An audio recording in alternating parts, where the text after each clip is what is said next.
district leaders, distinguished Toastmasters, guests, and most of all, our contestants, welcome to our District 81 Humorous Speech Contest 2022. I am Contest Coordinator, Deborah Bathigims, and I am kindly asking that you have your mics remain muted and cameras off until it is your turn to speak. Notwithstanding, it is my pleasure to invite our contest chair, distinguished Toastmaster Lindonna Hilaire Marshall, to the virtual lectern as she will be leading us through our District 81 Humorous Contest 2022. The virtual lectern is now yours, Madam Contest Chair. Thank you very much, Toastmaster Deborah Bathigims. I am honored to serve as the contest chair for District 81 Humorous Speech Contest. At this time, I now call the contest to order. Let us pause for a moment to invite God's blessings. Heavenly Father, we approach your precious throne with humbleness in our hearts. We give you thanks and we praise and worship you for this opportunity. We pray that you'd let your Holy Spirit be with us as we go through this contest, allow for it to run smoothly and for us to enjoy every moment of it. We place all the role players, the participants, and the technicians and everything into your hands, and we give you thanks in advance for the successful execution of this contest. These we ask through your loving Son, Jesus Christ. We pray humbly with thanksgiving. Amen. Please note that by attending this remote virtual contest, you agree to the privacy policy of Toastmasters International, as well as the policy of this District 81. Some of your personal information, such as name, image, and any shared messages may be shared with the other participants and will be recorded by District 81, who may use the recording in the future as it sees fit. Your remote attendance hereby discharges District 81 from all claims, demands, rights, promises, damages, and liabilities arising out of or in connection with the use or distribution of said video recordings. Please note, it is important that we adhere to our request by the contest coordinator, and apart from the designated persons, all are kindly asked to mute their microphones and turn their cameras off while contestants are speaking. Thank you so much for that in advance. The purpose of the Humorous Speech Contest, as defined by Toastmasters International, is really to provide an opportunity to learn by observing the more proficient speakers who have benefited from their Toastmasters training. It also allows to provide an opportunity for speakers to improve their speaking abilities and to recognize the best as well as to encourage all. It also serves to recognize the value of humor in speaking. As stipulated, please note that all contestants and judges have been briefed on the rules of the contest, and I am happy to confirm that they are all eligible to participate in this contest. For the benefit of our guests, and as a reminder to Toastmasters, I will provide a brief overview of the Humorous Speech Contest procedures. In this contest, we will hear an original humorous speech from each of our 9 contestants. There will be 1 minute of silence after each contestant for the judges to mark their ballots. After the final contestant, I will ask for 1 minute to allow the judges and the counters to be placed in their various breakout rooms so that they can tabulate their scores. I will announce the contestant's number of appearance, the contestant's name, the contestant's speech title. I will repeat the speech title, then say the contestant's name again. Just to repeat, I will announce and introduce all contestants the same way as follows. I will announce the contestant name, the contestant speaking order, the number, then I will announce their name, then I will announce their speech title, I will repeat the speech title, and then I will again repeat the contestant's name. The speaking order was chosen randomly at our briefing session, and it is as follows. Speaking in first position would be Winika Romney. Second, Sephora Pierre-Louis. Third, Brian Martis. Fourth, Wishon Burnett.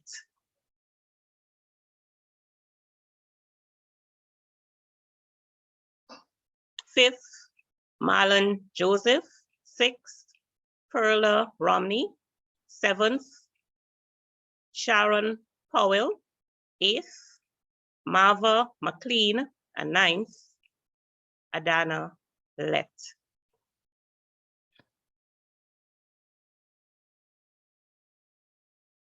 Please note that the time allotted for a humorous speech is 5 to 7 minutes. A contestant will be disqualified if his or her speech is less than 4 minutes, 30 seconds, or more than 7 minutes, 30 seconds. All contestants were informed about the location of the timer. Contestants who prefer to pin the timer, please do so. However, the timer was instructed to be locked in one position so persons would be able to see the timer at all times. The timing sequence will be indicated by the timer using the virtual colored background as follows. Timer, can you please demonstrate as I outline the sequence? Thank you.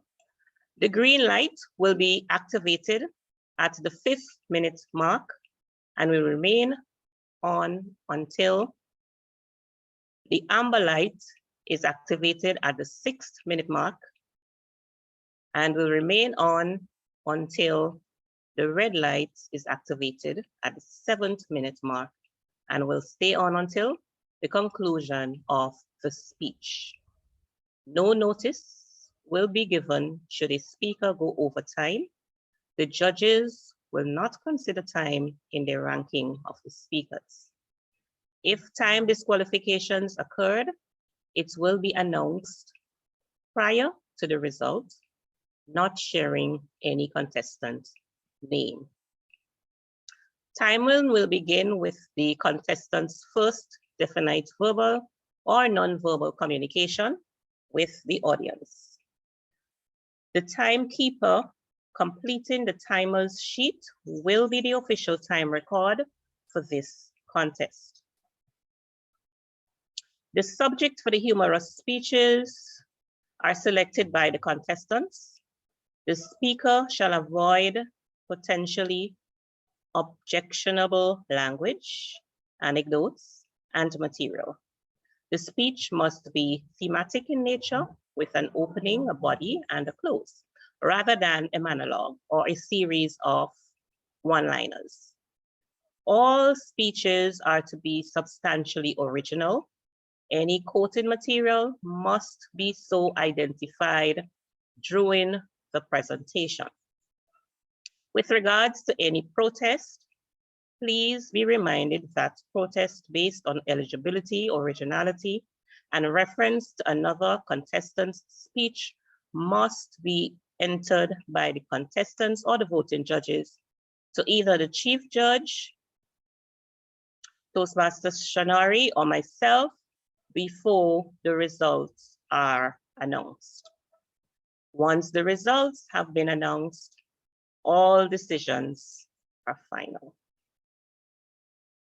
Mr. Chief Judge, again, we're confirming, have all the judges, timers, ballot counters, everybody, are they in place, in position and ready? Everybody is in place and ready. Excellent. So with that, let the humorous contest begin. Contestants, are you ready? Is there any contestant who prefer to be away from the main room while we enter into the competition? Great. Contestant number 1, kindly turn on your video, unmute, and say something so that we can ensure that your audio and visible. You're able to, we can able to hear you and we can see you.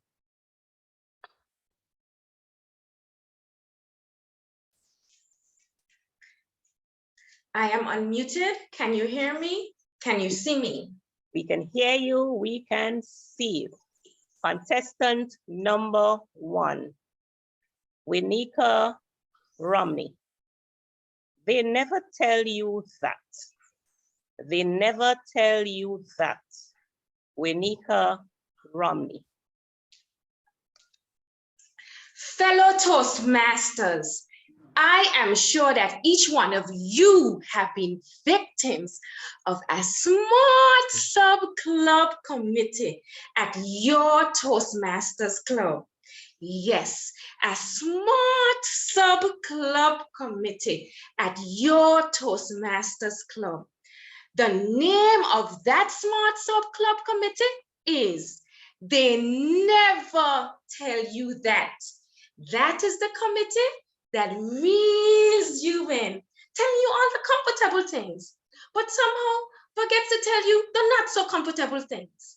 If you doubt that you've ever been a victim of that smart sub-club committee, let me share with you 2 things that I'm sure you were told that you now know are not true. I bet you were told evaluating a Toastmaster would look like this. I'm sure you know by now it's not that, it's more this. They never tell you that. Oh, what about us ladies who were told getting ready for Toastmasters looks like this? I'm pretty sure you know it's not that, it's more this. What is my script? What is my role? Oh my God, I have to practice. They never tell you that. Now that I have you on my victim side, let me share with you my victim experience with my Anguilla Toastmasters Smart Sub-Club Committee. Let me start with my invitation to the Anguilla Toastmasters Club. Winika, I am inviting you to the Anguilla Toastmasters Club. I said, sure, what do I wear? They said, just dress business casual. I said, sure, what do I do when I get there? They said, Winika, you're a guest. You don't have to do anything. Just come, relax, and enjoy the meeting. Well, at my first meeting, before I could sit pretty, I was told to stand, say my name, who invited me, and what are my expectations with the Anguilla Toastmasters Club? They never told me that. I looked the person who invited me in the corner of my eye and I said, he never told me that. Well, you think I learned? I didn't learn. They got me and they continue to get me. Later, I became Vice President Education Officer, which was sold to me in the most beautiful way. I mean, beautiful, you know. The Anguilla Toastmasters who sold that role to me deserve Oscars. They are that good. One Toastmaster said to me, Tia Monica, I did it and I would do it again because it was that easy. Another Toastmaster said to me, Tia Monica, you are so organized, you would find Vice President Education Office a breeze. Well, with all those good reviews on the day of nominations, I wanted to grab that right away, though I was the only nominee. Well, within the first month of Vice President Education Officer role, I needed to rethink the birth of my first child, ask for extra 10 hours in a day, and negotiate with people that I did not even know. They never told me that. And you think I learned? I still didn't learn. They continue to get me. Later, I was encouraged to join our WhatsApp chat with my fellow Toastmasters, where I thought I could relax and enjoy talking to my fellow Toastmasters on WhatsApp. Proper English, improper English, dialect, non-dialect, because it's WhatsApp. Do you speak proper English on WhatsApp? I don't speak proper English on WhatsApp. I'm pretty sure you don't either. Well, no one told me that we had a resident grammarian in our WhatsApp chat, ready to give the emoticon eyes when improper English is said on the WhatsApp chat. I then had to get my awful has and haves correct, is and are's correct, and overall improper English correct on WhatsApp. I never did that on WhatsApp. Do you do that on WhatsApp? I'm sure you don't. They never told me that. Fellow Toastmasters, particularly my Angular Toastmasters, thank you for not telling me that, because I kid you not, I would not have been here with you today. But I have grown so much from you not telling me that, because I remained. Now I am part of that smart sub-club committee of Toastmasters who never tell you that. Why? Because if you can't beat them, then join them. If you at the other clubs would like mentorship on how to be a smart sub-club Toastmaster member, just reach out to us at the Anguilla Toastmasters Club. We are experts at it. Why? Because we never tell you that. Madam Contest Chair. 1 minute of silence, please, for the judges to mark their ballots. Timer kindly indicates to me when that 1 minute is up.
The minute is up, Contest Chair. Thank you. Contestant number 2, please turn on your video and say something so that we can confirm that we can hear and see you. Test 1 2, test 1 2. Can you hear me? Excellent. Thank Can you you. see me? Yes. We can hear you. We can see you. Contestant. There's something? Yeah, I want to make sure I don't have to pin the timer, correct? Are you seeing the timer? To the left of your screen? Yes. Timer is your hand raised? Yes, I can see the timer. Thank you. Great.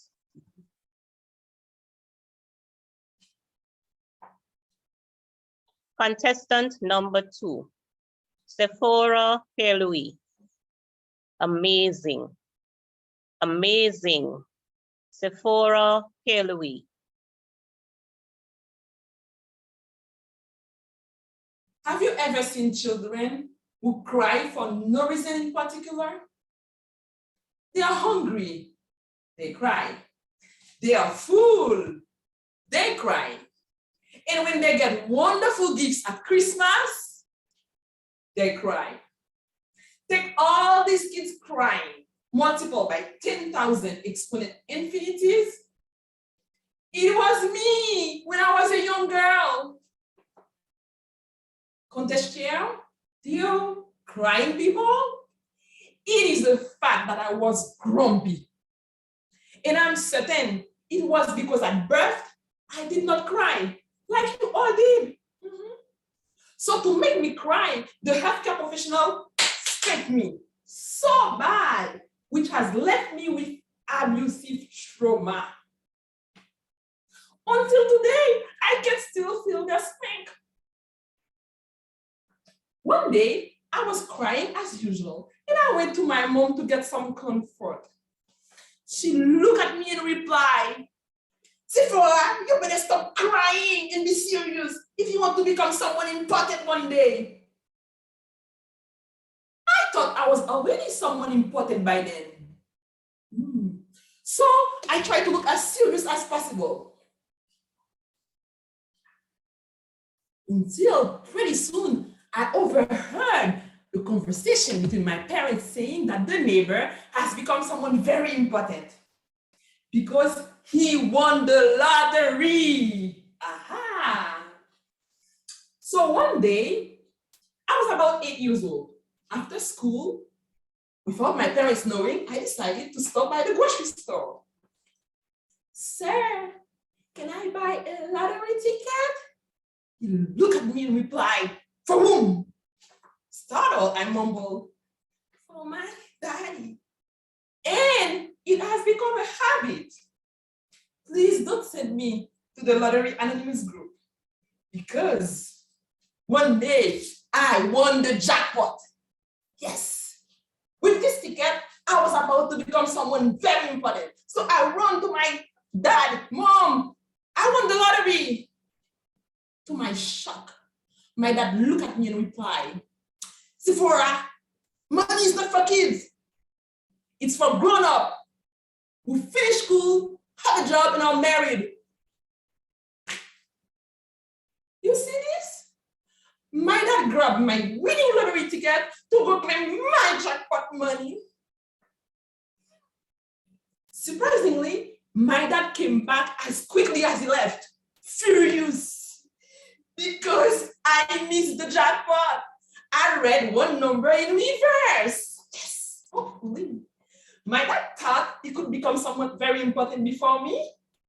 Being important is not only for the neighbor or for my dad, it's for girls too.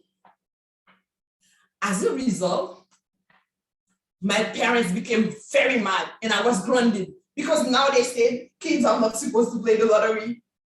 Consequently, they stopped giving me pocket money. Now, besides not being someone very important, I was seriously broke and I started crying again. Hopefully, at least I knew the steps to become someone very important. First, finish school to become a grown-up. Second step, find a job. Indeed, I found my first job. And I decided to tackle quickly the third step, which is getting married to a very serious, important person, like the neighbor. Amongst all the guys I know, there was this one. Yes, this one. He lives in a mansion and he drove different great cars all the time. During courtship, he told me that he was the luckiest and wealthiest man in the whole neighborhood. To surprise my parents, we got married in secret. And I decided that I wanted to have a honeymoon in his mansion. This is how I found out that he was the wealthiest man janitor. He was driving the cars of his boss. I couldn't believe it. I became angry and I reminded him that he told me that he was wealthy.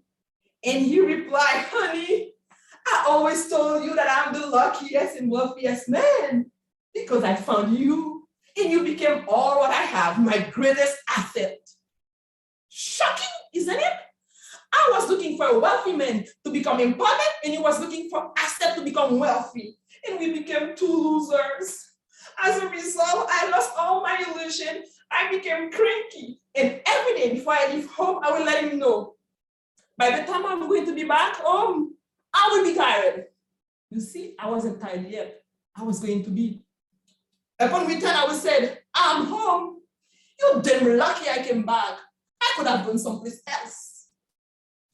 This is how my husband became my husband. With all that stress, I got so sick that I was rushed to the emergency room. And I was diagnosed with high stress flu.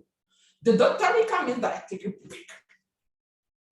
To uncle, a friend of mine brought me to a group where people take class all the time for seemingly no reason.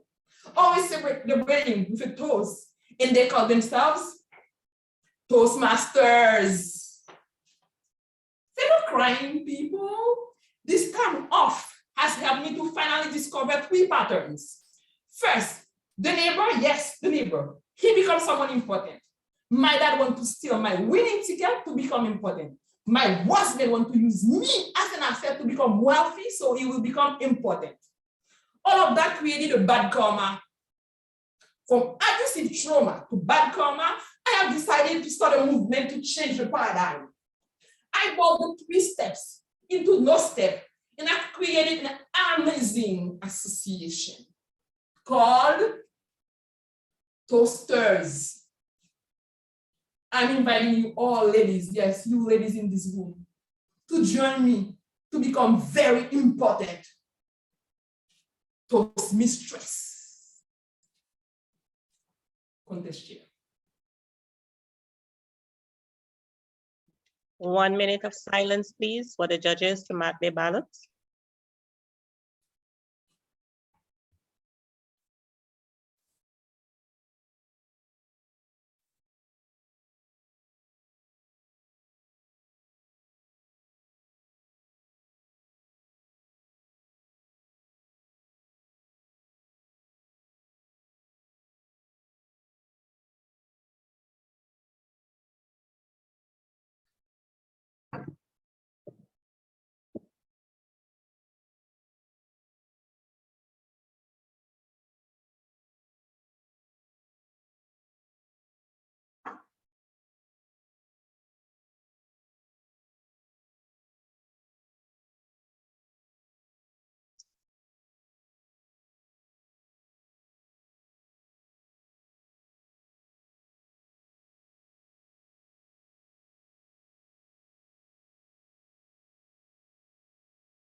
One minute has elapsed, Madam Chief.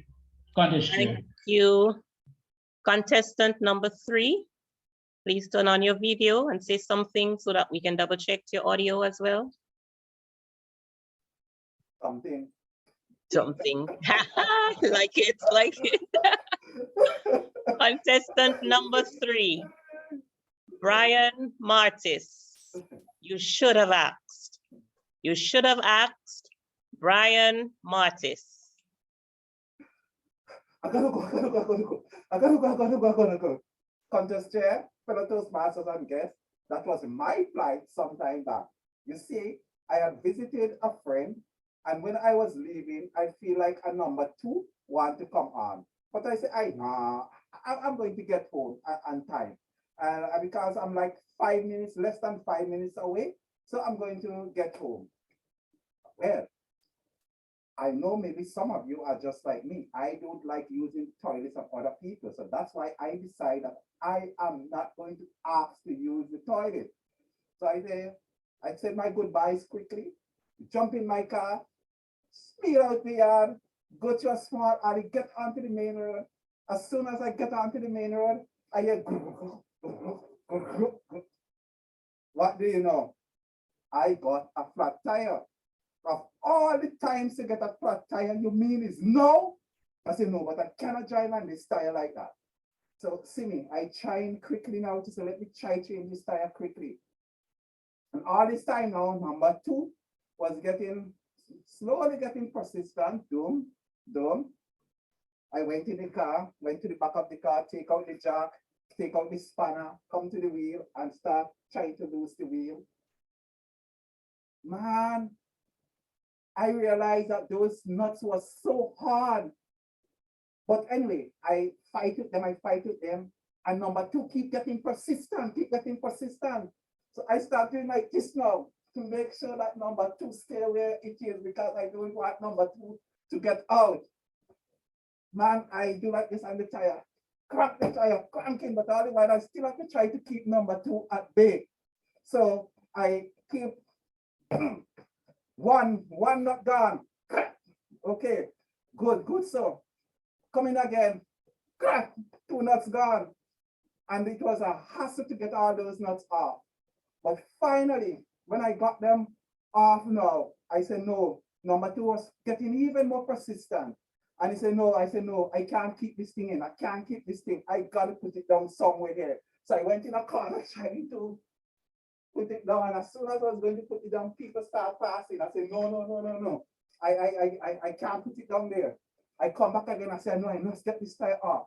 So I said, okay, I have loose solid, not solid. So I said, let me get the tire off now. When I tried shaking the tire to get it off, nothing happening. And then I realized it's for years that I haven't changed the tire. So I went to the car. Good thing I had all my tools in the car, and I get the hammer. So see me now, boom, by trying to keep number two at bay. Boom. I said, no, I definitely got to get this done.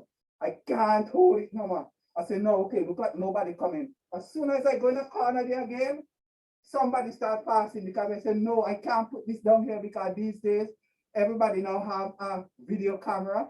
And to see me now, people are going to take my picture, put me on Facebook or on YouTube, and to say, yes, look him there, say he's Toastmasters. He's not only speeches he's in Toastmasters doing, but this is what in the corner they're doing. So I said, no, I can't put this thing down here. So finally, I went back to the car and I give a little more hit on the car with the hammer.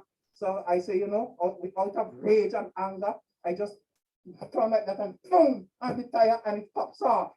Then I went out to the back to get the spare tire from under the car. That was another hassle again, trying to get this tire out from underneath the car. And I keep trying, but finally I got this up and I said, quickly, let me go.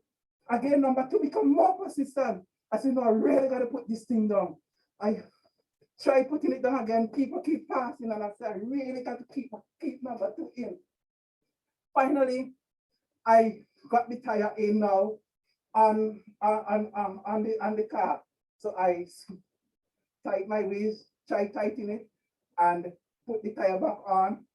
And what do you know, man? By this time, I was so weak, trying to keep number two in, trying to put the tire on the car. So then it become even difficult now for me to even tie those nuts back. But I said, no, I have to tie these nuts properly, because if I don't tie these nuts properly on my way home, my tire might fly off. So I I sum up some energy somewhere, somehow or the other, and try and get these nuts tightened and tight a little. And it was not a hydraulic jack I had to say that I could just press a button or turn that little knob and the tire, the car can't come down off of the jack. I have to turn, and then after that, I tied the tire a little bit. I tied the nuts properly. So I jump into that car and I swing the spare tire in the back of the car, jump into the car and race home. And I was driving like a crazy man, passing cars like this. All the way, I got home.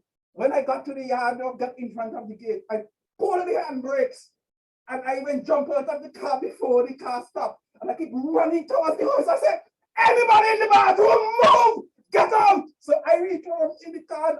When I get home in the bathroom, I pants them like that and I saw my pants, but if I can do that, man, number two pass like, by the time I do this, number two pass like this from my pants. Boy, I was never more so happy to see my toilet than at that occasion. So contest chair, fellow Toastmasters and guests, I should have asked. And you see what I tell you just now is not a story just to come to this Toastmaster contest today. It's something that really happened to me. So my advice to each and every one of you, Ask, don't do like me and stay without asking, because you might not be so lucky as me, not putting it down on the street out there. So please ask, don't do like me, because I should have asked. Contest Chair. 1 minute of silence, please, while the judges mark the ballot.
One minute has elapsed, Madam Contest Chair. Thank you very much. Please note that we've made a slight adjustment to the speaking order owing to the absence of our original contestant number 4. So contestant number 5 will now move to 4 and so forth. Contestant number 4, kindly open your video and unmute, say something so that we can hear you and see you. I'm here. Can you see me? We can see you, we can hear you. Contestant number 4, Vashon Burnett. The country comes to town. Country comes to town, Vashon Burnett. Country come to town. Hey, hey, what is this?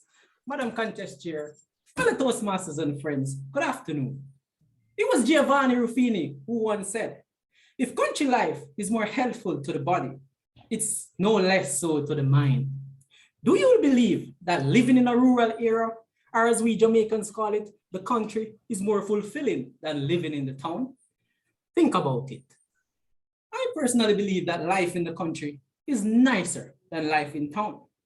I know some may agree, some may disagree. Nevertheless, today I'm going to share with you my experience of leaving the country and coming to live in town. A lot of you might be wondering, Vashon, leaving the country and coming to town? This doesn't sound right. Isn't Vashon a Kingstonian? Maybe he just took a trip to the country and he's going to share his experience about this journey back to Kingston. No, Toastmasters and friends, do not be mistaken. I was raised in a small rural farming community in the cool hills of St. Thomas, Jamaica. Therefore, I consider myself a proud country boy. My journey of leaving the country and coming to live in town all started back in 2012 when I was accepted to the Caribbean Maritime University in Jamaica. A family friend invited me to stay with her in town to attend university. Toastmasters and friends, I knew from the beginning that I was in for the shock of my life when this lady sent a brand new Honda car for me in the country. I knew she wasn't too familiar with the bad country roads. When the driver stepped out of the car, he kept cursing and hissing his teeth while checking his car for damages. I overheard him saying, these roads weren't designed for cars. They were designed for donkey carts. The driver was so upset for most of the journey. I can recall another particular moment. I heard him shouted, "Patrol!" and the car danced from left to right. I was dying with laughter inside. The country roads let the drivers swear from country come to town. I know you'd like to hear a lot more about this car ride. However, that's a different story. Today, I'll be focusing mainly on my two reasons why I believe that country life is nicer than town life, having lived in both places. My first reason why I believe country life is nicer than town life is because of the food.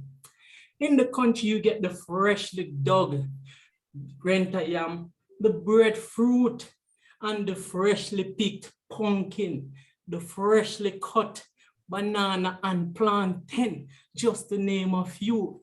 I emphasize the word freshly here because the food in the country tastes heavenly. Toastmasters and friends, when I left the country and came to town, do you know what they were referring to as fresh food here in town? To my surprise, it was food that, like me, left the country and came to town. Do you remember my journey with that Honda car and those potholes? Just imagine what those food had to go through on their journey from the farms in the country to the markets here in town. Toastmasters and friends, I'm sure that you'll all agree with me that it is, when it comes on to food, it is 1 point for the country and 0 for town. My second reason why I believe life in the country is nicer than town is because of the people. I must say that when I left the country and came to live in the town, I experienced another shock of my life. I realized that the people who live in town are not so friendly and they don't get involved in anyone's business. It's more of a see and blind, hear and deaf situation. I can recall my first experience with my neighbor here in town. I woke up one morning, went outside, and I saw my neighbor watering her plants. I said, "Good morning, my neighbor."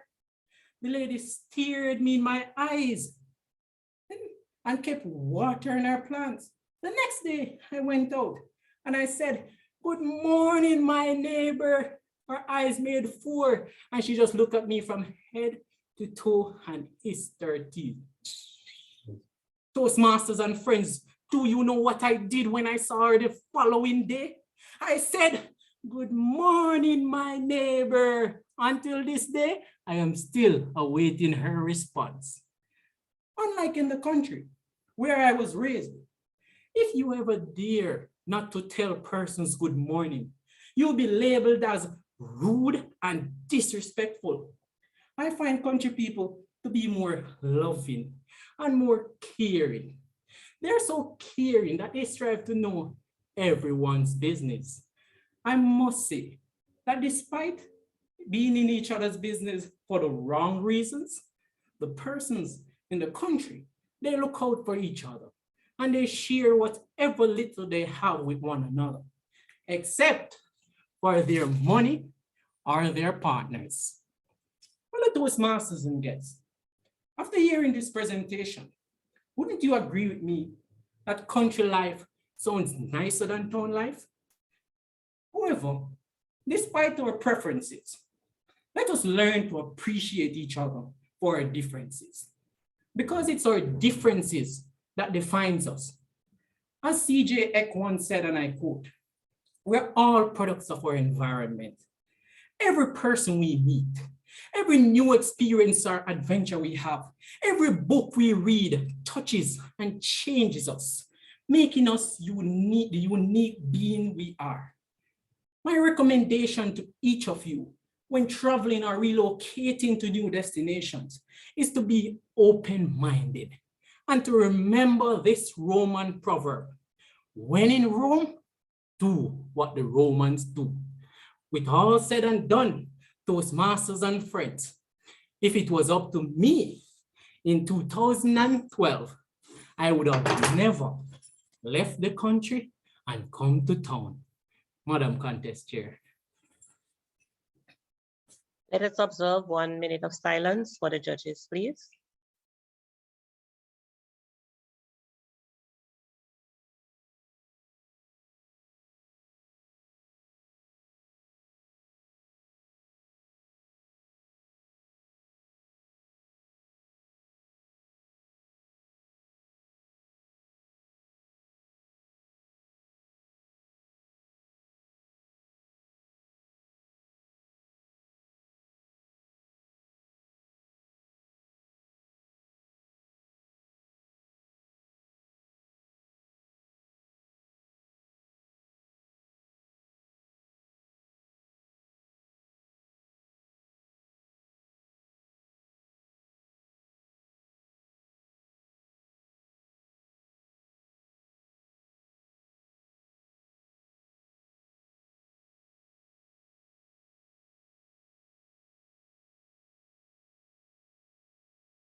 1 minute has elapsed, contest chair.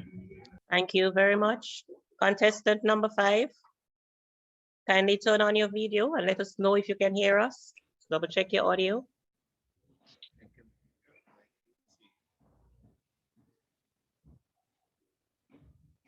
Can you hear me? Hi, we can hear you. Awesome. Excellent. We can hear you, we can see you. Contestant number 5, Marlon Joseph. It's the confidence for me. It's the confidence for me, Marlon Joseph. Stop it! Stop it! Stop it! Stop it! Stop asking me one thing over and over. It's offensive and annoying. Look, be careful with me, especially you big aunties and big uncles at family gatherings, and even some of you Toastmasters and guests. Marlon, why are you single? Marlon, when is your wedding? Marlon, when are you settling down? And making stupid remarks as if you see me on any shelf taking dust and cobwebs, or if you see any sun setting on me. Hello, please look left and right before you cross me. It's the confidence for me. First of all, I am here to set the record straight once and for all. Goat didn't bite me. Dog didn't pick me. Donkey didn't kick me. Neither did I open an umbrella in my house when I was smaller. Furthermore, you know what? I want to see something. By a show of hands, how many single persons in this room cannot find a man or a woman? Put your hand. Hello, Toastmaster Debbie and Toastmaster Shelley. Stop lying. Put your hands up. Not me alone got problems. The devil is a liar and a thief, and his wife is Jezebel. Listen, I was never a birds man. We all can clearly see that I am not a face boy like Toastmaster here. Neither am I a square man like Toastmaster Shelley. Hustling girls was never my thing. Toastmaster Chief Judge, I see you. Your facial expression is priceless. I just don't know to do those things. I mean, put aside all of my ugliness and my one fixed subject. Who was thought that all of this would be single? You know, right? But wait, let's take a pin. Toastmaster Fabian, why are you laughing so extra? Both of us are single alike, know your status. Toastmasters and guests, on a serious note, one single relationship I was in my entire life, and that doesn't count because it lasted for 1 month and she was familiar among the boys. And to top it off, I didn't sweep her off her feet. She sang and I whistled. I was desperate. Look, being single is not easy. I wouldn't wish that on my worst enemy. It's stressful and fatiguing, especially when rain falls, but there's a different story. For those of you who know me, you know I'm big on motivation. One morning I was listening to Les Brown and he said, you gotta be hungry. Go after the things you want in life and it will be yours. So I decided to start flirting so that I can find a precious gem of my own. See me riding my motorcycle on Sheriff Street. There is this thick madame standing in the corner. Aha, I thought to myself. Nervous as ever, I swept her off her feet. Still scared, I swept her off her feet and right back, just in case she'd have something negative to say. Because you know, rejection just doesn't sit well with my spirit. I looked in my rearview mirror and saw her raising her hands at me. Immediately, I brought my bike to a resounding halt and waited for her to arrive. While I was waiting, crazy thoughts going in my mind. Is she begging for a truck? Do I look like a taxi? This bike is too small for the both of us. Surprisingly, she greeted me with a smile and asked my name. Still confused, I answered her question with her question, what is your name?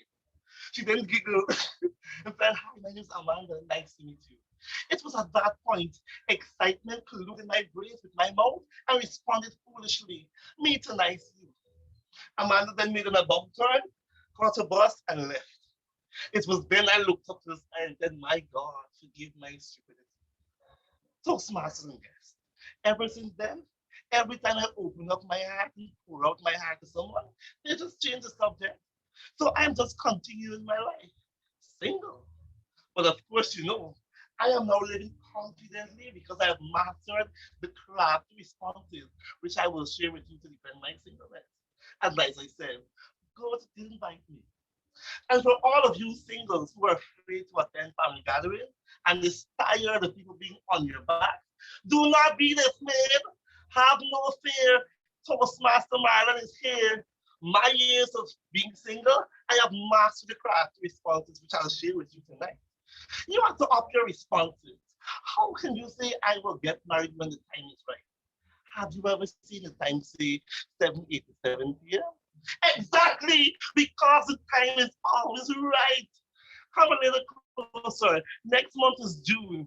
June is the month of marriages. So when they ask you, why are you single?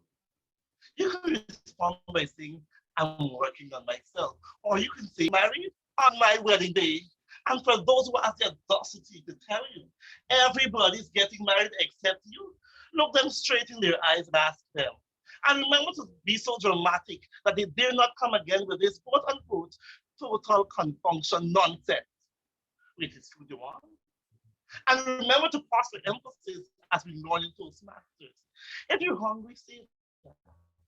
But don't come around me funny with your foul spirit. It's the confidence of me. Toastmaster contest here.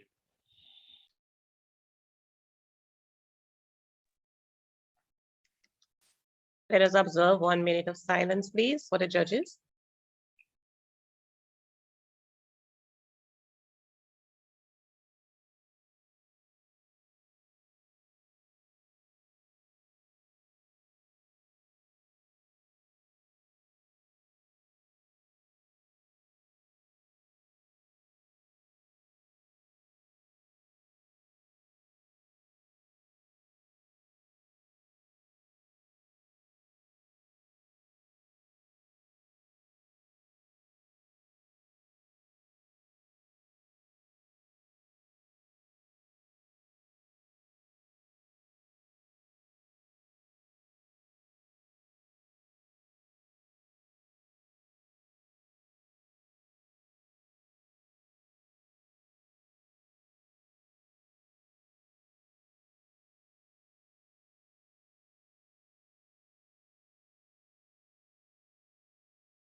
One minute has elapsed, Madam Contest Chair. Contestant number 6, kindly turn on your video and please let me know if you can hear me.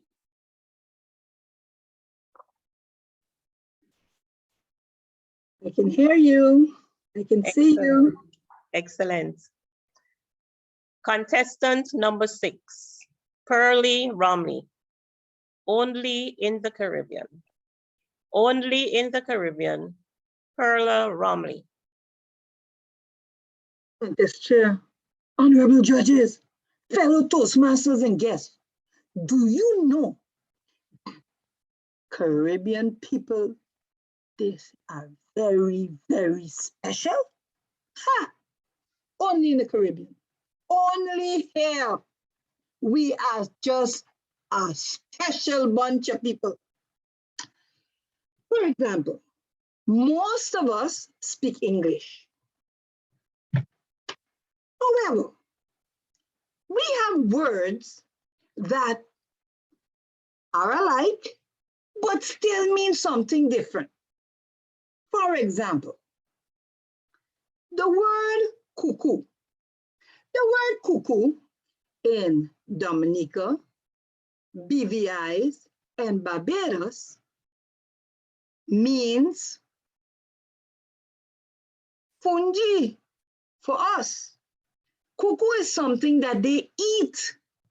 We call it fungi, they call it cuckoo. Cuckoo for us now would be number 2. Only in the Caribbean. I'm sorry, only in the Caribbean. Now, I live on St. Martin, a beautiful 37 square, my little island with over 180 different nationalities. Now, while being big in baby's way, I learned my lesson on how special us Caribbean people are. My husband and I walking. This baby got to come, honey. This baby need to come. I can't take it no more. My back hurting me. It is not the first time you make a baby. The first baby was not the same, honey. The first baby, they just cut me and it was good. Now they're telling me I might have to push this one. Well, all right, I'm going to do it. Walking, trying to get this baby, trying to get this baby to dilate, allow me to dilate and come out, give me some peace. Well, gone to the hospital now because baby's starting to feel like it's coming. Let's check her. Oh no, she ain't dilated enough. Oh, Father, what I mean? That means you have to walk again. But I can't walk anymore. I tried, I can't. Oh, I need this baby. Oh. I need to style out. Let's get this baby out. Well, don't worry. Here, drink some water. It ain't helping. I'm still feeling uncomfortable. My back hurting. Well, I met this wonderful nurse. She was from the island of Guyana. She was my favorite nurse ever because she was just taking her time with me. Don't worry, Miss Rumbly, you can get a baby out just now. Come, let's walk a little more. Here, drink some water. I will. But what's going on? This pain is just too much. Okay, let's check you again. Go up on this table. And there it started. Up on this table. Doctor come in. Well, is she dilated enough? Yes, she's starting to dilate. Yes, this is good. Ooh, ow, I'm getting a pain. Okay, wait. This is what you need to do. I'm going to leave your husband stand right here. He's going to hold your hand. Who, me? Not me. I know the strength of that woman. I ain't holding your hand. I'll tell you what, I can hold this part of her hand. Well, honey, stop playing. I make it jokes. A pain coming again. Oh, a pain coming. Okay. This is what you have to do, says the nurse. You need to strain. Strain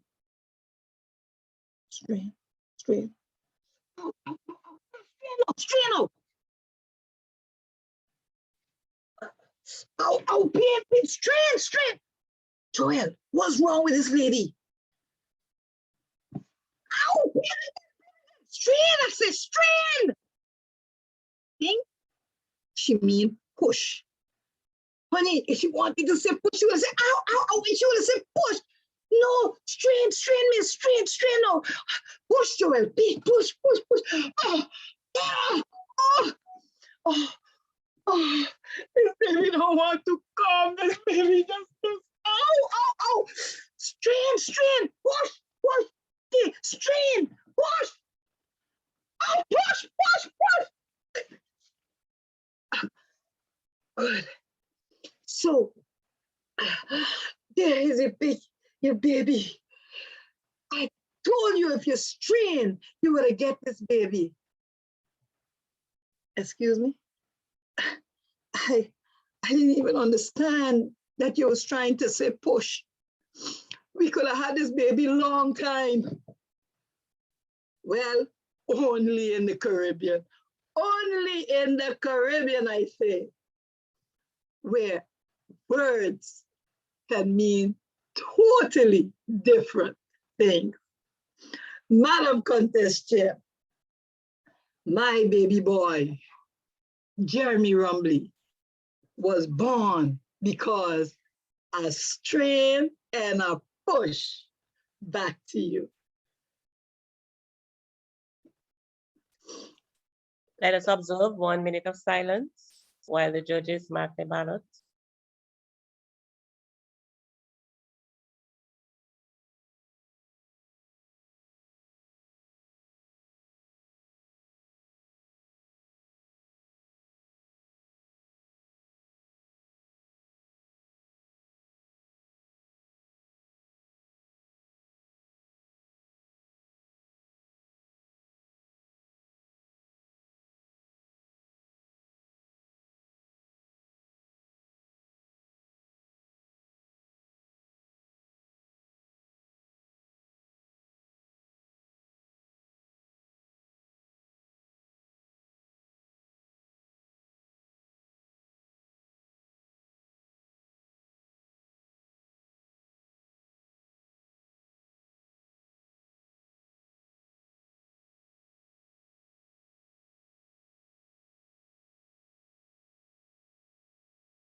One minute has elapsed, Madam Contest Chair.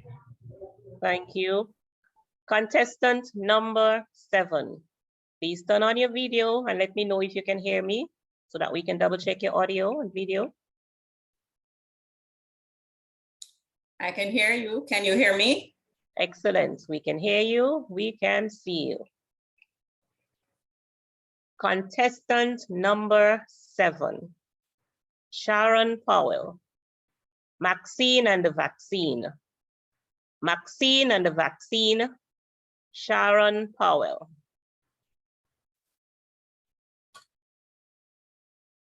Renowned folklore, Honorable Louise Bennett Coverley, Miss Lou, might have said, Maxine, you take the vaccine? Auntie Roche say you fit take it? The grammarian, assigned by Toastmasters International, would have preferred that she said, Maxine, have you engaged in ethical and wellness inoculation for the depletion of pandemic exposure? Toastmasters and guests, either way, good afternoon. The situation, let me paint the picture for you. The rising number of positive COVID-19 cases has led to rules and restrictions. However, rules have been in place many moons ago. You would hear, wash your hands and feet before you come into the house. Even the Pharisees were keen on that. They would not eat unless they wash their hands. Or do not bring any germs into the house. Or stay at your house. You love to go to people's place too much. Or miss Tana your yard. Or you would hear, go and find a book to read and prepare yourself for online learning. This really is this, Maxine, that the rules, or what's the big word they use, protocols, are just being emphasized and extended to save all our assets, our lives, our jobs, our health, and our mental well-being. They include even more hand washing, or what's the big word they use, sanitizing, wearing masks, physical distancing, and even curfews. Then there's a proposed remedy to get us back to a state of normalcy, vaccination. There are questions about the COVID-19 vaccines, but vaccines were in place from we were knee-high. They were a requirement with which we complied willingly and with which we had no questions, no fear, except for the jab. Then there is the elevated subcutaneous tissue, which was our official vaccination passport. Hello, even more official than the passport that we used to go afar off. We even seem to be some big scientists because we obviously knew what was in the vaccines for the MMR, the DPT, the Hep B, the smallpox, and the polio vaccines.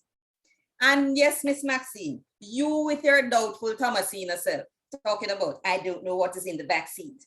You did not even know where the science lab was at school. Moreover, to know the science behind the vaccines. Don't worry, I'm not judging you because I was walking up and down with you too, trying to find the vaccine. Maxine, I am like you.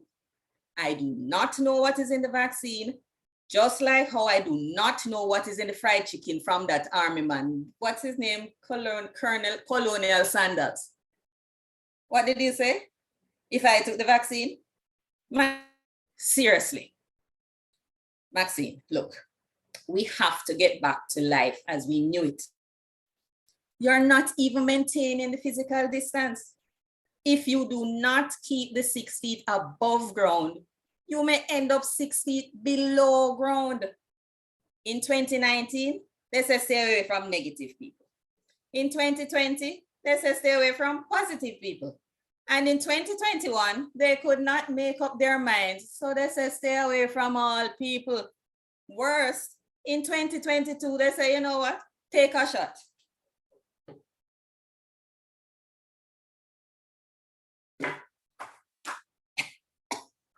What you say? It's not that shot. Oh, it's booster shot. Wait, but Maxine, you know something though. You're not joking. All right. So what are the pros and cons of the vaccine? The pros, we would get back to life as we knew it. We would no longer be under house arrest. The children can go back out to face-to-face school. And the hospitals would no longer be out in the fields. The cons, our healthcare workers are tired. What's the big word they use? Stressed, I beg your pardon, overwhelmed.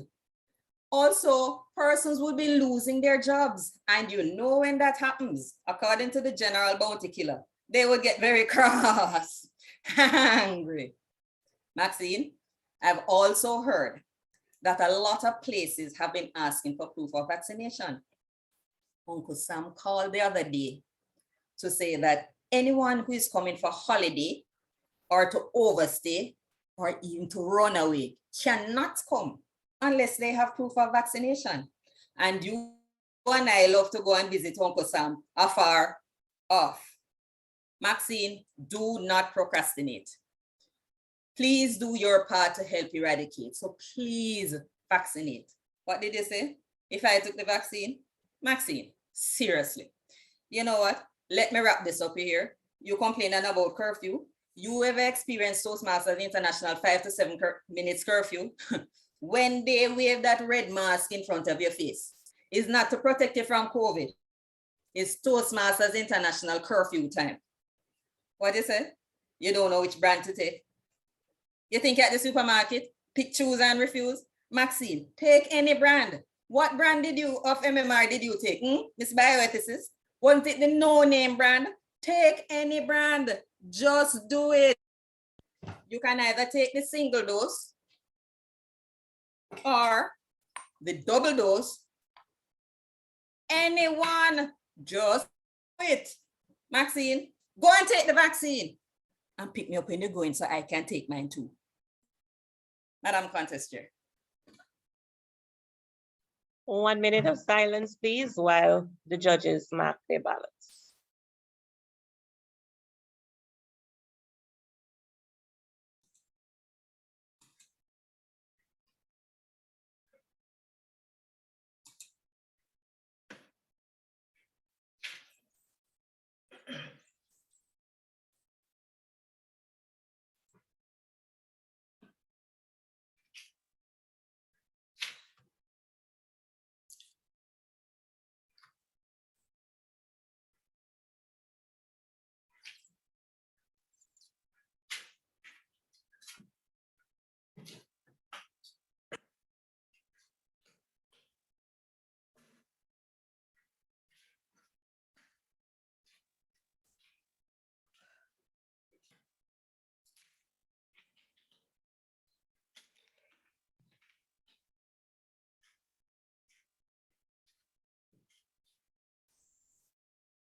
One minute has elapsed, Madam Contest Chair. Thank you. Contestant number 8, kindly turn on your video and let me know if you can hear me so that we can double check your audio and video. I can hear you. Excellent, and we can also see you. Contestant number 8, Marva McLean. The Spirits. The Spirits, Marva McLean. Do you know that the adult human head weighs about 10 pounds or 11, and it contains a brain which weighs about 3 pounds? There are times, however, that it seems to weigh 0.00029 ounces, the weight of a feather, and even less when the spirits take over. Contest chair, honorable judges, and guests. Head ain't brain, but a head without a brain not only weighs less, but becomes useless, especially when the spirits take control. Have you ever been enticed, held in its clutches, or made you laugh and stop by the spirits? Don't doubt me. The spirits can deflate your spirit. So you see me, I too afraid of the spirits. On 1, 2, 3 occasions, my head and brain felt lighter than the lightest feather and spun faster than the earth as it orbits the sun. Who can identify with this? Friends, we all need to try the spirits to find out which of the spirits we must not befriend. Picture this.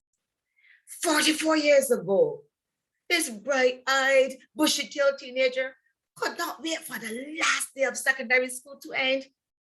Not because I hated school. Oh, no.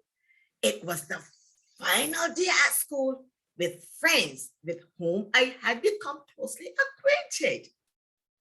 We had secretly hatched a plan to celebrate the end of this journey on the Night Train Express. We hopped on board at the station, way down the school hill, under the dark tree, out of sight of all and sundry. For some time, it was a smooth ride, but sadly, after a calm, comfortable, and carefree start, it was a tipsy, topsy-turvy ride for me. As I drifted into the spirit world, I lost total control and burst into a fit of laughter. In vain, the boys sprayed 2 large bottles of soda on my face. Oh, friends, you think I was the only one? Guess again. The spirit had Pamela's brain cell in a tizzy too. As she stumbled up to the bathroom, she declared in a panic tone, I can't find my panty, which was draped around her ankles. I asked Corey, what are you going to tell your grandmother when you get home? Anyway, your grandmother can't tell you anything. From today, you are a woman. Home? Who said home? The ride home was a blur.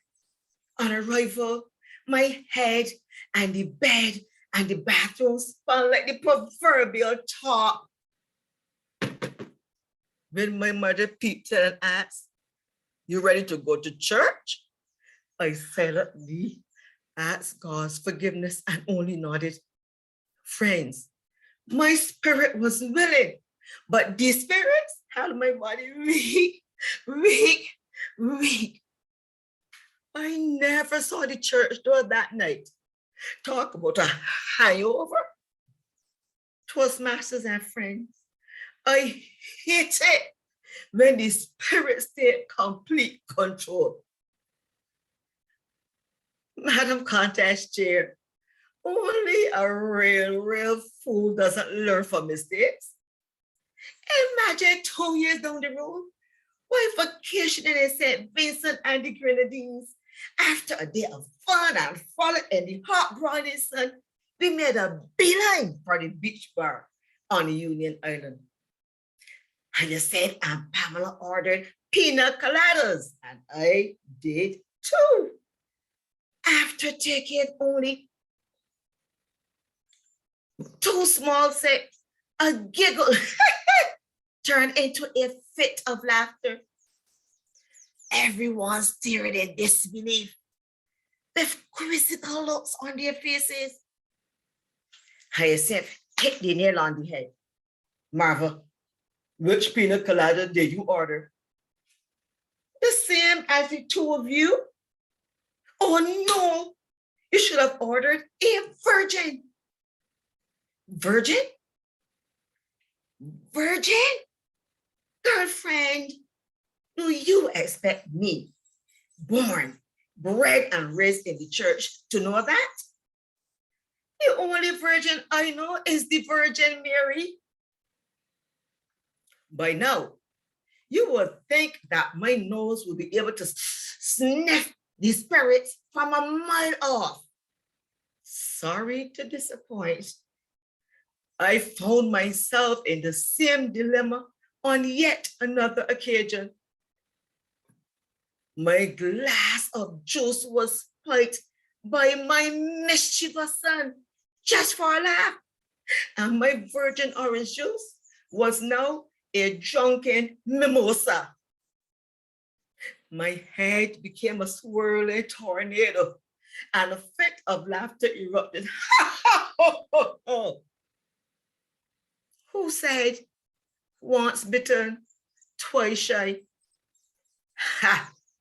For me, it was thrice bitten, thrice shy, and by 3 toothless spirits at that. Toastmasters and guests, the adult head weighs around 10 to 11 pounds. However, if you are in a serious relationship with the spirits, it will weigh even less. So trust me when I tell you, don't test the spirits. Contest chair. 1 minute of silence, please, while the judges mark the ballots.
One minute has elapsed, Madam Contest Chair. Thank you very much. Contestant number 9, kindly turn on your video and let me know if you can hear me so we can double check your audio and video.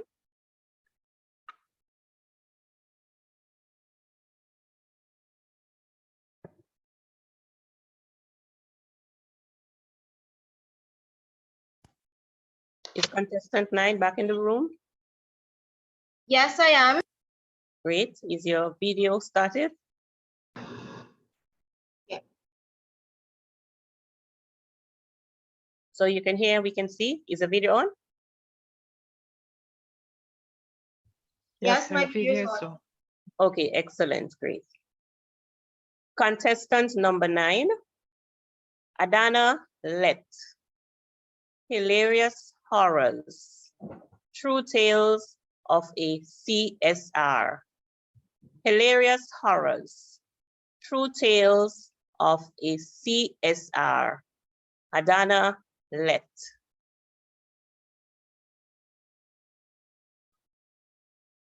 Have you ever met a CSR with a smile of warm sunshine and a personality of puppy tails?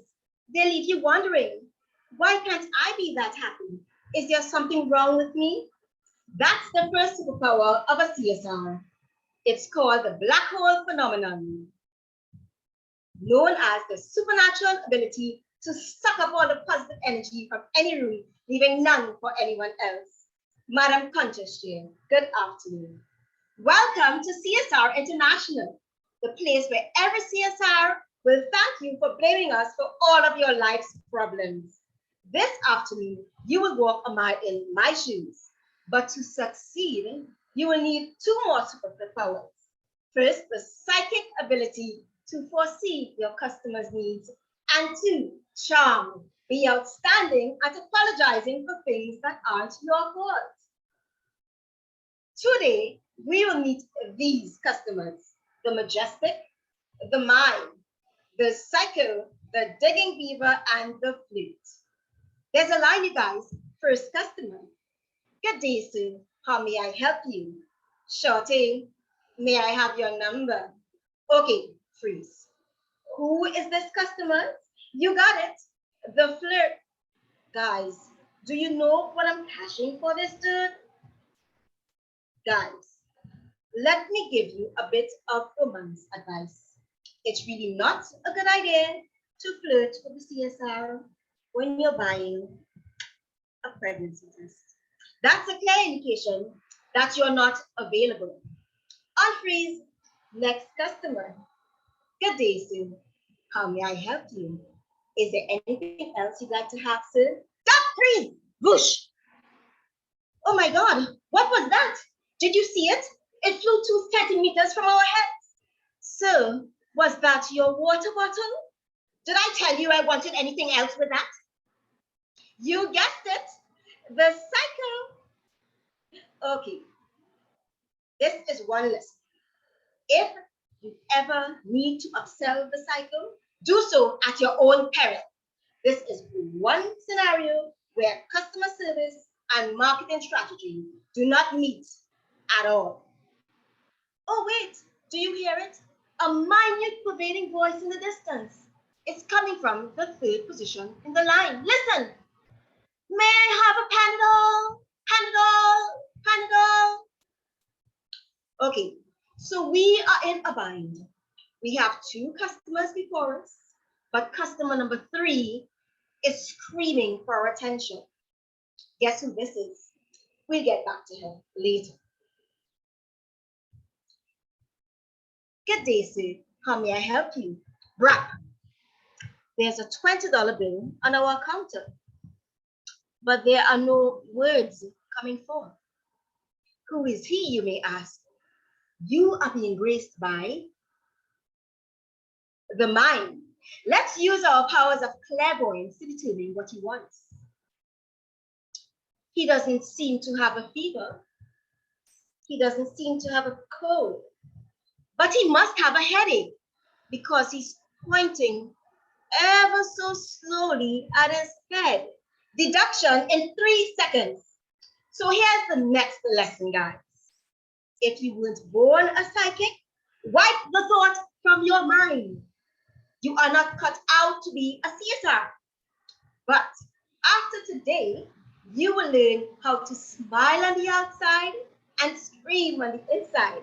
And maybe, just maybe, you can consider a career as a ventriloquist. On to the next customer. A stately lady approaches our counter. May I please have a vitamin C, vitamin D, B, zinc, and E? She reaches into her purse, and we're off, and we're back. But she's still digging in her purse. Let's cash. All done. But she's still digging in her purse. Okay, it's official. We have been sucked into the vortex of the digging beaver. Just wait and smile. Like Amy Carroll says, think happy thoughts like the purge. Wipe the thought from your mind, see.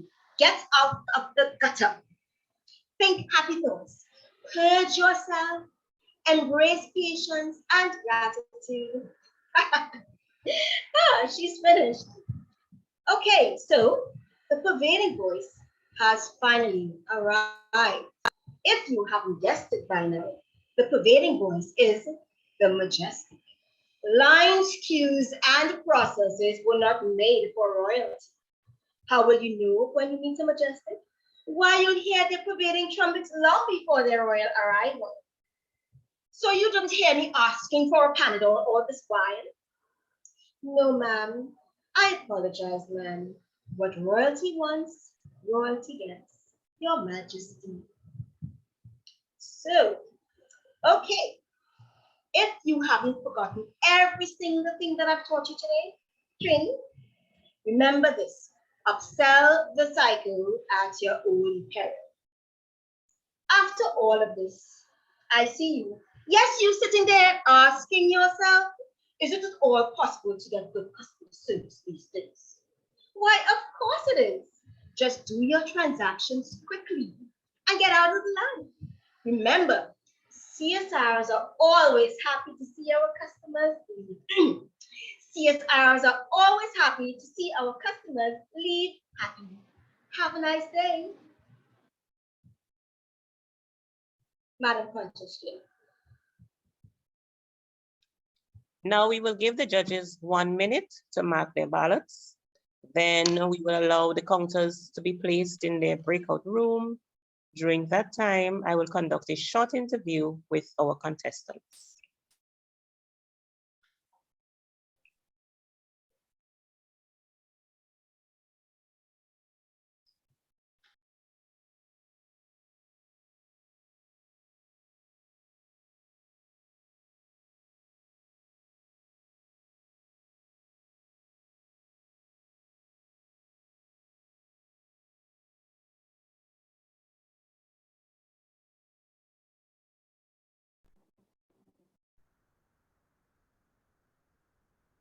Okay, so now that our counters are away tabulating the scores, let us use the time to get to know our contestants a little bit more. I will now conduct a short interview with each of our contestants in the order of their appearance in the contest.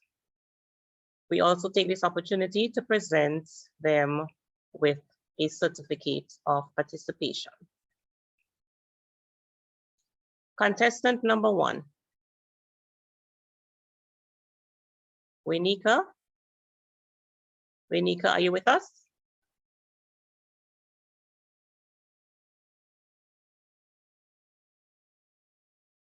Please join us for a short interview.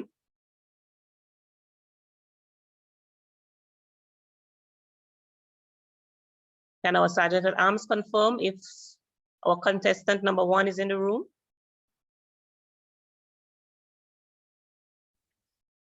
She is now asked to come into the main session.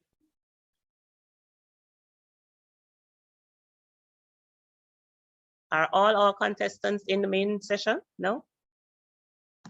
Hi, contestant number 1, Renika is back.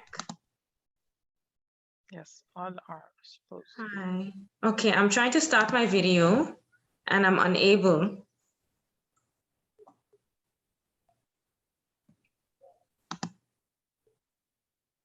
Okay, I can now. Excellent. Okay. All right. Okay, so now we can proceed with the interview. Contestant number 1, Winika, tell us which club and division you represent. I represent the Anguilla Toastmasters Club Division E. Excellent. I noticed from your bio that you are interested in health and wellness. I am. Kindly share with us one of your key health and wellness tips.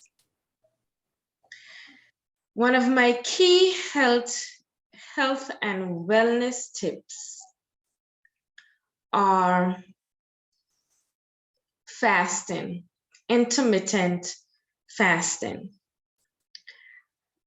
I believe that our minds and our organs in our body need a break for clarity and detox.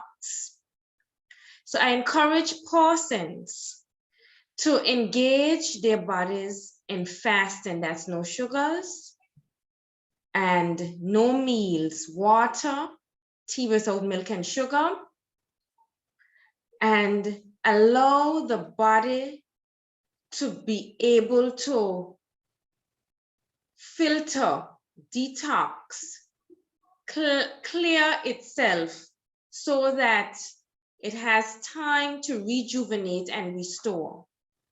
So if it's one tip that I will share with everyone is to allow your mind and your body to engage in fasting for detox, clarity, rejuvenation, and restoration.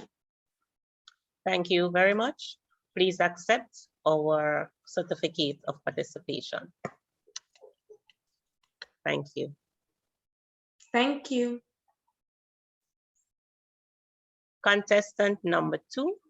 Tech team, is the certificate ready? Okay, great. Contestant number 2.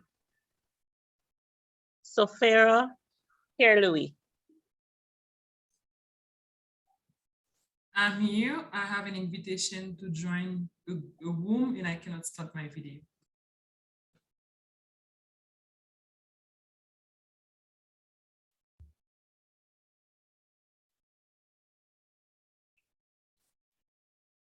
Can our tech team assist? And then, okay, should I not accept the invitation? There is an invitation to all contestants. No. Oh, no, you're in the main room, so that's okay. You can continue with the interview because I'm seeing you and I'm hearing you. Okay, good. Okay, Sephora, contestant number 2, kindly tell us which club and division you represent this afternoon. I am from Division D, Area 18, and I'm a member of 2 clubs, the TOASTMASTERS Club and the Club Avancé les Pionniers, which is an advanced club that meets in 3 different languages, French, Creole, and English. Thank you. One of your hobbies is listening to motivational speakers. Please tell us, who is your favorite motivational speaker and why? Oh, thank you. I like to listen to motivational speaker because I feel that we have a lot of noise, I can call them, coming to us, and they are not always positive. And I also believe what we let come into our minds, go into our soul, and shape us to become who we are. So I love to listen to Joel Osteen. He's one of my favorite because all his preaching is always motivational, it's always encouraging, and it's always uplifting. And this is things that we really need to make sure we get rid of all the negativity that are coming our way, so we can make sure we keep everything positive from inside so we can come outside wherever we are and in whatever we are doing. Thank you very much for sharing that. Please accept our certificate of participation. Thank you. Contestant number 3, Brian Martis. Toastmaster Brian, can you hear us?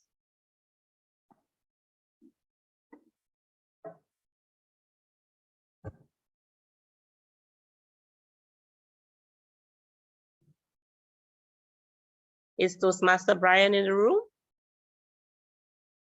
Yes, I'm here. Okay, excellent. Can you please tell us which club and division you represent? Well, I am from Division A and I am member of 2 clubs. What I consider my home club, the Excelsior 60 Toastmaster Club. And I'm also a member of the University of Curacao Toastmaster Club in Division A.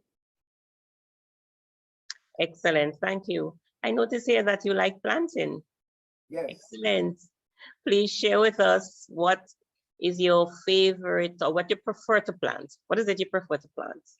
Well, and I why? always love to plant flowers and those kind of things, but I always say I plant only fruits, things that I can get, fruits and vegetables, things that I can get something from, because I don't want to be watering plants and doing a whole lot of work and then just for beauty. I rather have my vegetables and plants like coconut. I I have plums, I have cherries, and among other things.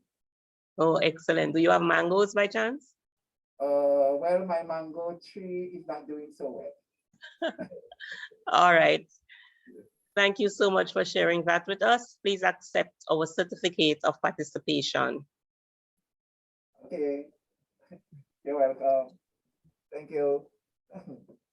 Contestant number 4, Vashon Burnett. Can you hear me? I can hear you. I'm here. Excellent. We're happy to have you. Please tell us which club and division you're representing. I'm from the Dynamic Speakers Club, and I'm representing Division B. Division B. Toastmaster Vashon, tell us how your great-grandmother inspires you or inspired you. My great-grandmother is the one who raised me.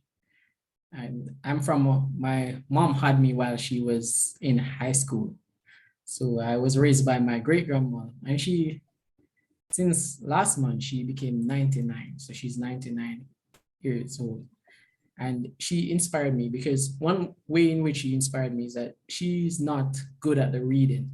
However, what she instilled in me is that to go to Sunday school and to do what is right, to ensure that to know wrong from right. And I am the man I am today because of all the lessons that my great-grandmother instilled in me. And she still is that person that said, Vashon, ensure that whatever you're doing is the right thing. And that's how she inspired me, because she inspired me to do things that she hasn't been able to do. And I just say that it's Mother's Day and I really love and appreciate her. Thank you for sharing, Vashon. Please accept our certificate of participation. Contestant number 5, Marlon Joseph. Marlon, can you hear me? Yes, I can hear you. Excellent. Marlon, can you please tell us what club and division you represent?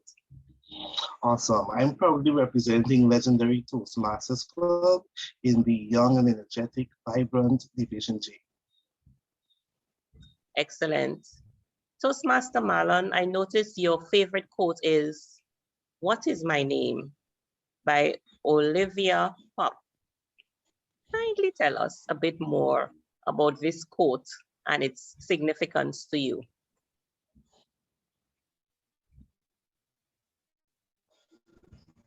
Thank you very much. What is your name by Olivia Pope? Oftentimes we forget who we are. Without the King, we forget that we are equipped with all the skills, the knowledge, the tools, and resources so that we can overcome those challenges. What is our name enables us to think, who am I? Where am I? What is my purpose? What special skills I have that I can use to change the world? And it helps us to remember where we are and how we can overcome challenges. So what is my name connects with me on a total different level. Every time I think of not being enough, what is my name? My name is Marlon Joseph, and I do not give up. Contest to you. Excellent. Thank you so much for expanding on that for us. We appreciate that. Please accept our certificate of participation. Thank you. Contestant number 6, Perla, can you hear me? Yes, I can hear you. Excellent. Please share with us the club and the division you represent. I represent Cobra Said Toastmasters Club on French St. Martin of Division I. Thank you. I notice here that you are inspired most when you can encourage others to see the positive side of things and to create their world through speaking it into existence. Can you share with us an experience you've had in that regard? Yes, I can. I had a young friend of mine that felt that they could not go on. They've lost their brother, their lost their father and her friend. And she was not feeling like, you know, this is going to happen for me. Then I explained her that, you know, we create our world with our words, what we speak. Instead of giving up, you should speak differently. Once you start to speak differently, you will see things different and you will be able to achieve things differently. Therefore, she tried that, and with a lot of encouragement, speaking to her, working together, reading positive books, she were able to get from that realm, that area that she was in. And now she's doing very, very well. Excellent. Thank you for sharing that with us. Please accept our certificate of participation. Thank you. Contestant number 7, Sharon Powell. Can you hear me? Yes, I can. Excellent. Please tell us the club and the division you are representing. I am from the PIOJ Toastmasters Club, Division K. PIOJ. Thank you very much. Toastmaster Sharon, I noticed you are a game show fanatic. I am. Tell us about your favorite game show, highlighting why it is your favorite. Wow, there's so many of those, but let me narrow it down. I think my favorite is Wheel of Fortune. And whereas I'm not usually a lucky person, so I don't know if I would ever actually get the fortune from it, I like to challenge myself with the words, like to think ahead as to what the word or term is going to be, what the phrase that they're asking. So I find it very interesting, and with the different prizes that are allotted to the various segments of the show, I really find it interesting and challenging, because I just tend to challenge myself ahead of the contestants. Very well. Thank you so much for sharing with us. Please accept our certificate of participation. Thank you very much. Contestant number 8, Marva McLean. Can you hear me? Yes, please. Excellent. Toastmaster Marva, can you please tell us the name of your club and the division that you represent? The name of the club is Let's Talk Toastmasters Club, Division C. Thank you. Toastmaster Marva, like many others, I noticed the Bible inspires you. Please share with us your favorite inspirational Bible verse and its importance to you. John 3, chapter 16. For God so loved the world that he gave his only begotten Son, that whosoever believeth in him shall not perish, but have everlasting life. There is so much love, hope, and promise in that verse. It's one of the key commandments that we love ourselves, we love God, we love our neighbor as ourselves. And if we only will love, this world will be a better place. There won't be any war, there won't be any violence. We will all share what we have. Persons won't be going hungry, there won't be the suffering and the pain.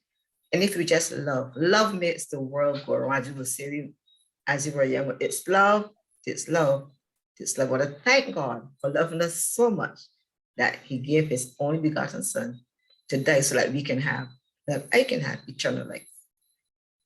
Truly inspirational. Thank you so much for sharing that with us. Please accept our certificate of participation. Contestant number 9. Thank you very much. Toastmaster Adana, can you hear me?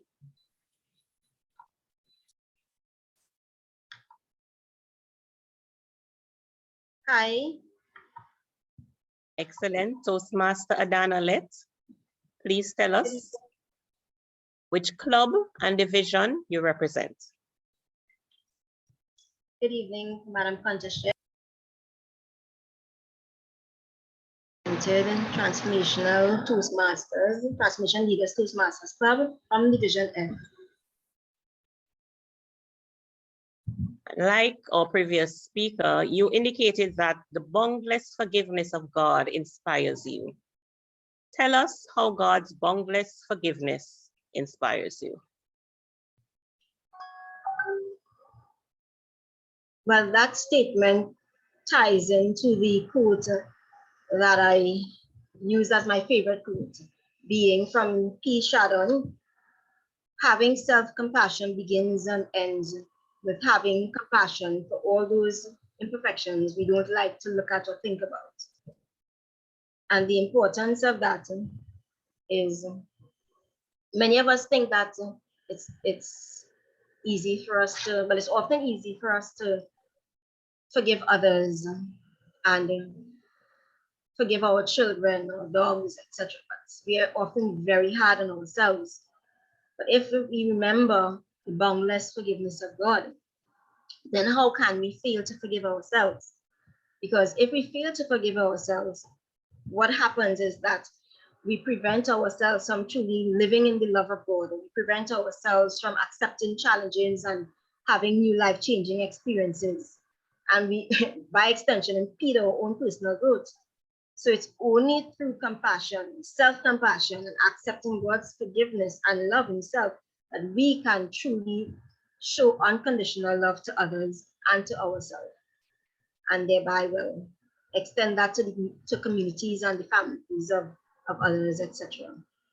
Right? So that is the center of it all. Thank you very much for sharing that with us. Please accept our certificate of participation.